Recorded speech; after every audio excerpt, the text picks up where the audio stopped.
Hi friends, welcome to my channel Karthik telling news. Friends, ఇవాళ వర్షాల గురించి ఒక ఇంపార్టెంట్ అప్డేట్ న్యూస్ అయితే రావడం జరిగింది. దీని గురించి మరిన్ని విషయాలు ఈ వీడియోలో తెలుసుకుందాం. తెలుగు రాష్ట్రాల ప్రజలకు వాతావరణ శాఖ చల్లని వార్త చెప్పింది. ఇప్పటికే ద్రోణి ప్రభావంతో విస్తారంగా వర్షాలు కురుస్తున్న విషయం అందరికీ తెలిసిందే. అయితే తాజాగా బంగాళాఖాతంలో ఉపరితల ఆవర్తనం ఏర్పడిందని, రేపటికి అల్పపీడనంగా బలపడే అవకాశం ఉందని వాతావరణ శాఖ తెలిపింది. ఇక దీని ప్రభావంతో ఏపీలో మరో 2 రోజుల పాటు జోరు వానలు కురుస్తాయని అంచనా వేసింది.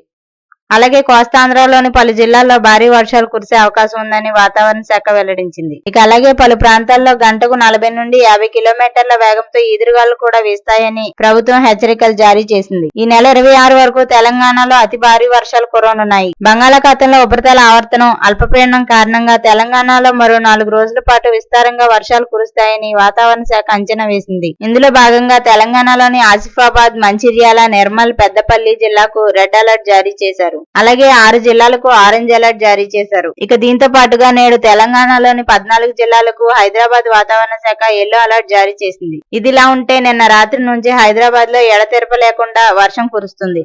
ప్రస్తుతం నగరం మొత్తం ముసురుతో కూడిన వర్షం పడుతుండగా పలు ప్రాంతాల్లో భారీ వర్షాలు కురుస్తున్నాయి. ఇక దీంతో లోతట్టు ప్రాంతాలు జలమయం కావడంతో రోడ్లు, చెరువులను తలపిస్తున్నాయి. సో ఫ్రెండ్స్, ఇది అప్డేట్ న్యూస్. మరిన్ని అప్డేట్స్ కోసం ఛానల్ సబ్స్క్రైబ్ చేసుకోండి ఫ్రెండ్స్. అలాగే పక్కన ఉన్న బెల్ ఐకాన్ క్లిక్ చేసి వీలైతే ఛానల్ కు లైక్ అయితే చేయండి. Thank you friends. Thanks for watching this video.